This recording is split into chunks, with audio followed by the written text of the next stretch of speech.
This is your life, and it's ending 1 minute at a time. This war stops now. End the war. Bring freedom to our people. No. No more tricks. No more lies. Only truth. This is where we hold them!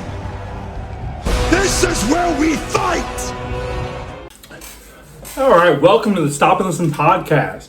Happy Sunday. Happy Sunday. It looks beautiful out there, and there's still snow on the ground, but it is warming up. It is going to be melted soon. So Sunday, I haven't really done much today. Didn't go to church. I got to that last week on some of my problems finding a church. I'm sure a lot of you go through the same thing. So I went through some random stories, and then went to conclude with some Christian stories. My first go around, but I ended up talking for like over an hour. So I'm basically re-recording my intro, and then the episode is just going to be about Christianity, faith, religion, stuff like that. So if you're an ardent atheist, you can skip this one.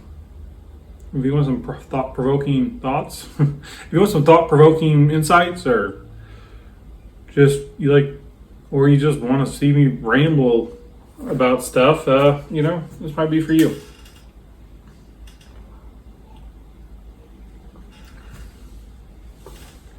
So let's get started. So if it's a little jumpy here, you'll know why, because I've already recorded everything else I'm about to say, and this is my intro. So please enjoy, like, subscribe, follow, share, do all the things, and now I present to you. All right, so I'm just going to go ahead and switch up to what I was going to talk about. I'm going to skip several stories. Today is Sunday. I didn't go to church today. I mentioned in the last episode, man, the church it's hard to find a church around here that really gives you a reason to attend. My sister runs a Christian school, like an elementary school, and when she was hired to launch this school, from my understanding, I may have a few details here and there incorrect, but it was a daycare, and they wanted to start actually becoming an accredited public school, or they wanted to become an accredited Christian school. And so they started out with first grade, the next year they did second grade. I'm not sure I think they might be on fourth grade now. And Pastor Jereb Collins, pretty upright pastor from everything I've seen. I like him. And my brother-in-law shared a post that he made on Facebook today, and I thought it was very interesting. He says, folks, help me out here. What questions do you think the church at large is failing to answer? I could go on with this question for a very long time. People and organizations like yours around the world are working very hard and coming up with decent solutions to problems that just don't matter, and why the real challenges often go unaddressed. Now, that is a quotation. I don't know whether it's a quote. It doesn't say what it's from. But the comments is what I find interesting. The first comment, the woman says, equal rights, choice, and gun control as issues the church should be tackling. Gun control, I mean, I can make a case why Jesus would not be in favor of gun control, but that's silly. That should not be mentioned in Christian churches. Choice. Well, considering we have so much damn choice in this country that paralyzes us, I'm assuming she's talking about pro-choice. So she thinks the church really needs to get behind this whole killing babies movement. They're really falling behind on it, according to this lady. And then equal rights. And they don't... So this person just wants to hear... this person just wants to be lectured more. Right? Another answer. I believe that the biggest issue is the percentage of believers that don't know how to do correct biblical interpretation and a lack of critical thinking skills. If these were added to the discipleship process, then other issues would be able to be discussed, addressed, or even be a non-issue in some cases.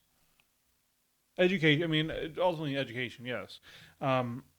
Church, Christian thought isn't just for an hour on Sundays.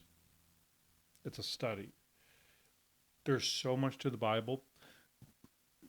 See, when I started like getting into when I kind of was, I guess, reborn as a Christian, as they say, and I joined a men's group, and I kept saying, "Oh, well, you got to be reading. You always got to be reading. You need to be reading books about." I'm like, well, that is stupid. I'm just gonna read the Bible. I don't need to read what other people think about the Bible.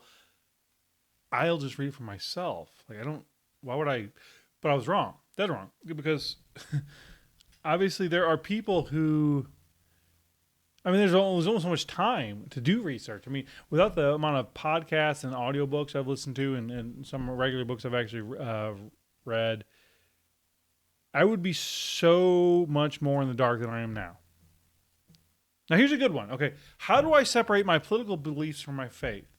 How do I test every spirit? Test every spirit. I don't know what he means by that. How can I be a disciple? Spread the word. And that's hard. I mean, that's a really simple answer, but also like super complex too at the same time. Because I know I could be doing more for my faith, for God, for Jesus, but I fail. I fail every day. How do I read Scripture in the way it should be read? Well, that goes back to the studying and. Okay, here's one. I think too many churchgoers haven't heard the simple gospel. In the ministry I work in, most of the women I serve don't know the gospel. Well, they don't. Okay, so I guess it's simply said, read the Bible. So yeah, I guess if you, and I don't know, you got to kind of figure out, kind of what is your best learning style. I think you should do both. Listen to podcasts, read the Bible, listen to audiobooks about the Bible, about Christianity. I'm coming at it from all these different angles. But, I mean, there's a man I know that isn't the strongest reader. So, trying to read the Bible, can't get anything out of it. So, for that person, well, you need other options, or else it's ignorance. But if you only read the Bible from your perspective and you don't get anyone else trying to explain to you what was meant, then you're also ignorant. So both is preferable, but if one's not difficult, it's too difficult for you, then supplement it. But I don't know. Never put down the Bible. Never put down the Bible. You just got to watch other pastors on YouTube. Go to try different churches, join groups, podcasts, audiobooks, actual real books. But first and foremost, read the Bible. And my comment was that Christians are being imprisoned in this country and slaughtered around the world. Does your church know that? People get busy. People watch certain news that just won't talk about Christian stuff, and they may not see it for how it is. It's just maybe something they've been watching for so many years they don't realize how biased of programming they're watching. It needs to be talked about. So, man who destroyed satanic temple altar in Iowa charged with hate crime. A Christian hero is being charged with a hate crime because he tore down satanic temple in Iowa. Now, maybe the people in this church, this is a small church, there's not a lot they can do, but man, maybe if they start talking to their friends about it, they can just be a little bit more watchful. And then the other story, pro-life activist facing up to 11 years in prison. Peaceful protest makes you a felon in Biden's DOJ. There's a man who was standing outside of a abortion clinic and was charged and is now facing 11 years in prison for peacefully standing outside of an abortion clinic. And there were more people in that group that are being charged soon. So during the Super Bowl, they had He Gets Us, had a couple of Christian organizations supposedly, had some controversial commercials that they put on. One I thought it was really good, and one was pretty bad. I'll play them in a moment, but as a parody, I seen the Babylon Bee posted a video. Satan, he gets us.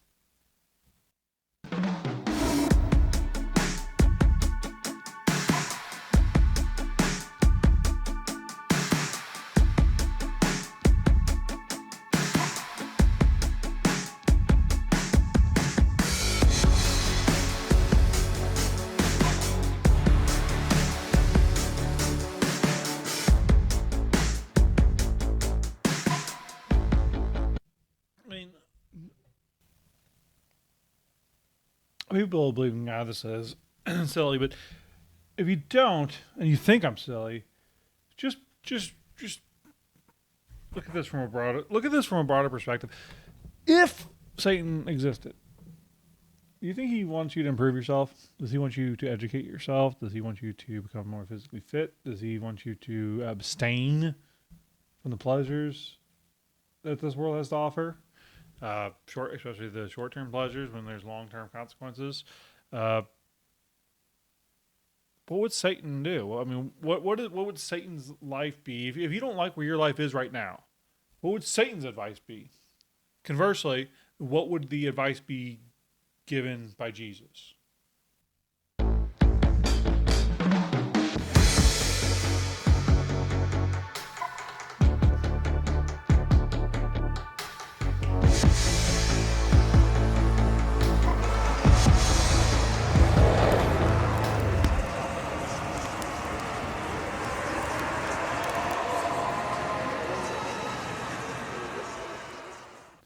So there's that. Now here is the original. He Gets Us. I should subscribe to that.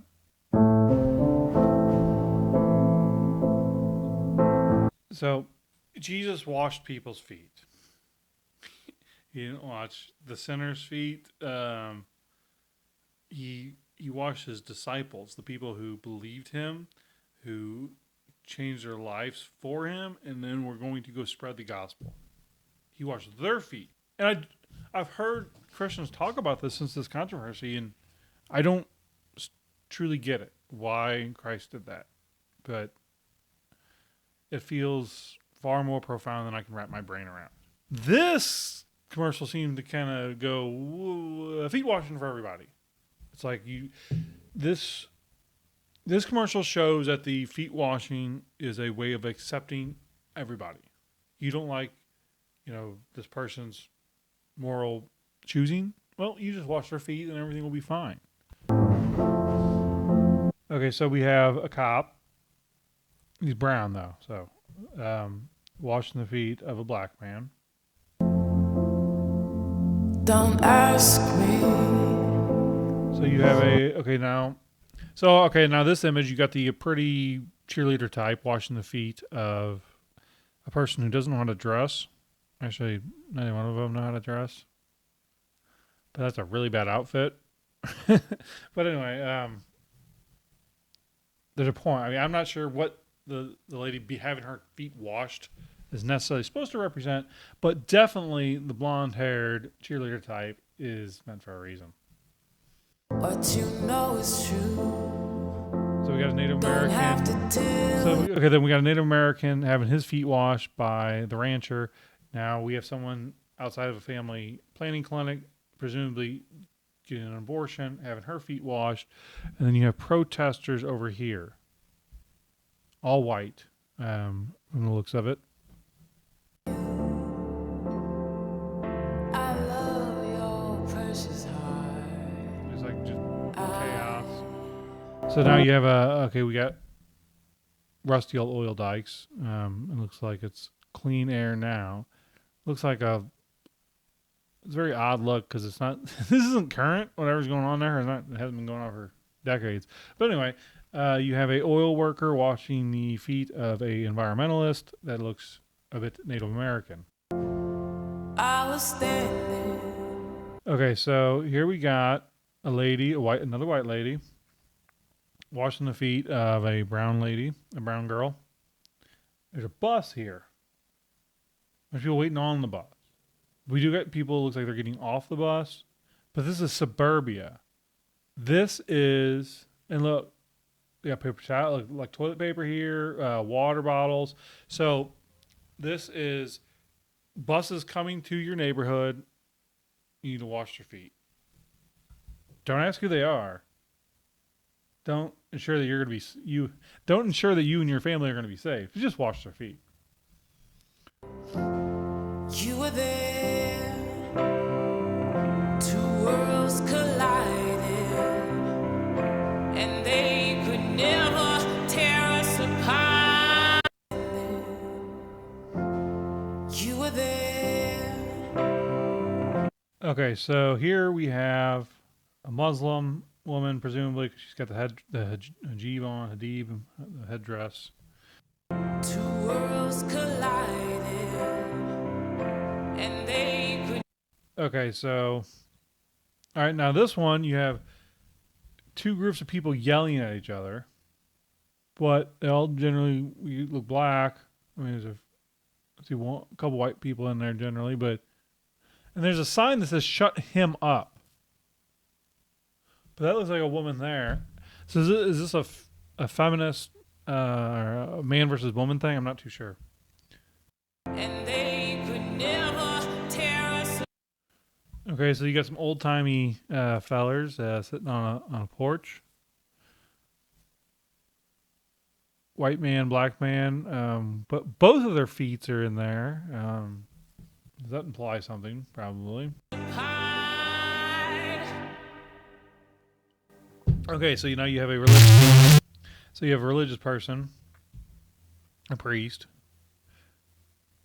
who has his feet off too, which kind of implies that his feet has already been washed, perhaps. But then you have a clearly homosexual man. You can tell by his legs, well, he's sitting, his little romper that he's wearing.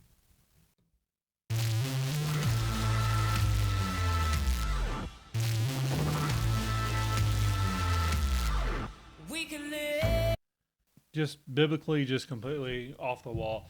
Now, so at this point, I've been going on for 51 minutes. I'm playing it a short episode.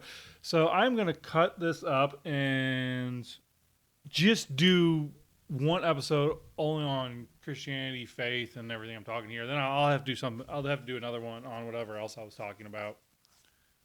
According to the Christian Post, Christian converts slaughtered for confessing their faith in Jesus. 4 children now orphaned. By Morning Star News. In Kenya, a formerly Muslim couple in eastern Uganda, parents of 4 young children, were slashed to death on February 2nd, 2 months after putting their faith in Christ.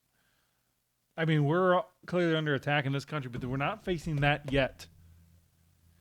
So if we start putting our foot down on the other ways we are being attacked in this country, maybe we won't be slaughtered. Maybe we won't be hacked to death. I mean, well, here, a Christian man killed by militants in Sudan. Church set on fire. Muslim extremists shouting jihadist slogan, kill grandmother. 2 children in Uganda. Christian woman allegedly killed by her Muslim son for accepting Christ. 10 Christians, including toddler, killed by Islamic extremists in Uganda. Also from the Christian Post, Christians warn against German bill that aims to crack down on pro-life prayers.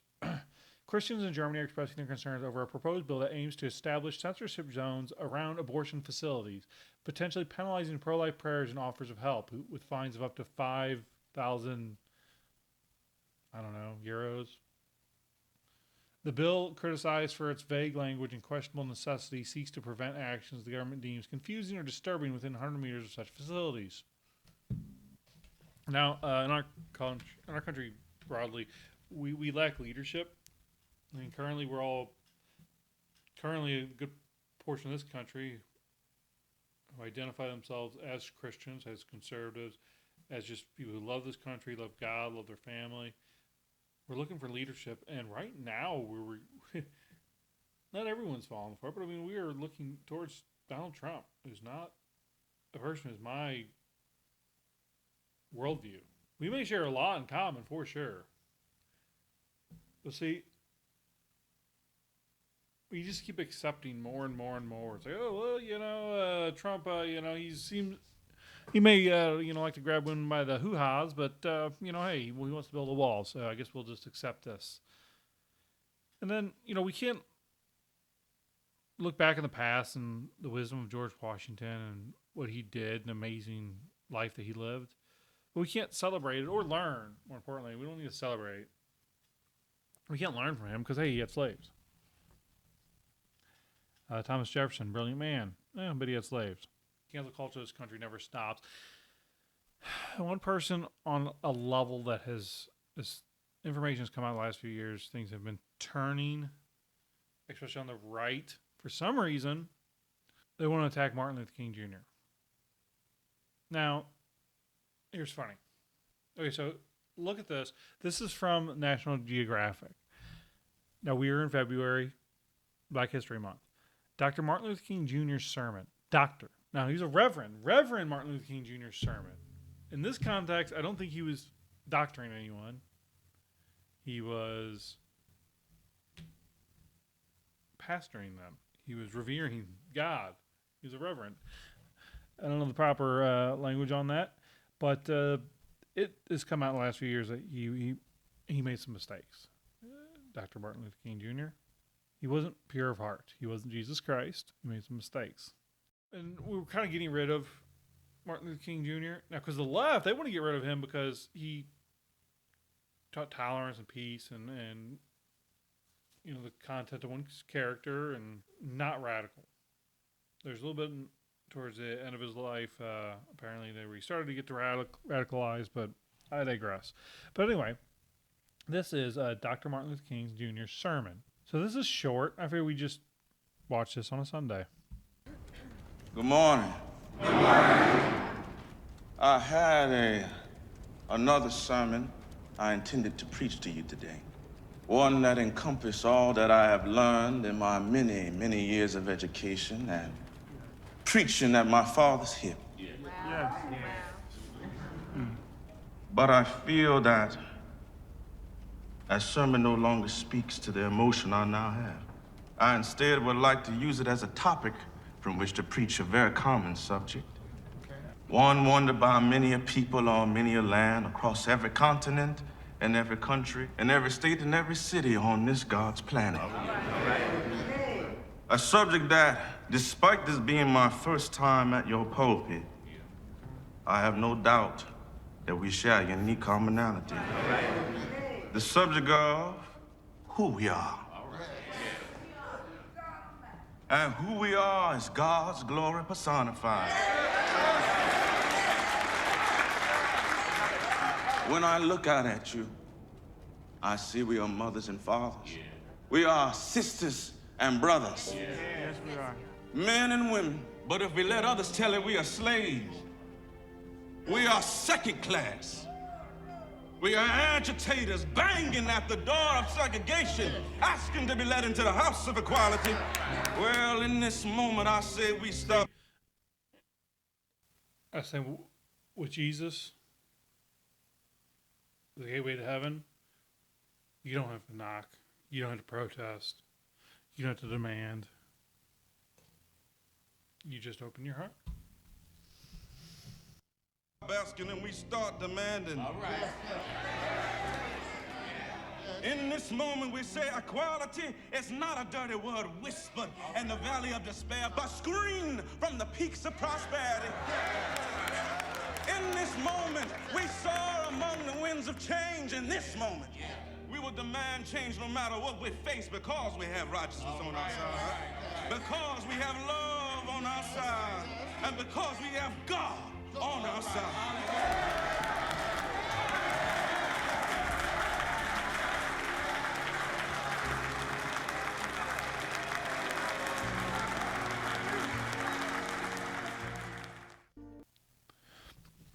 Okay, so I'm going to cut this up. This is only going to be about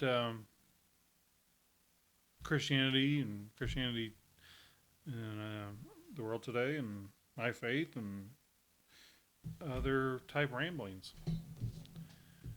So it's Sunday. Make connections today. Connect with loved ones. Connect with your neighbors. Connect with person working checkout at the grocery store. Connect with God. Connect with the Bible. Connect with the podcast. Hopefully you just turn to your left or right and the connection is easy, but it's not that way for everybody. Some people have to try a little bit harder. So please like, subscribe, follow, comment, share, do all the things. So thank you. I'll see you next time. So long, lizard breath.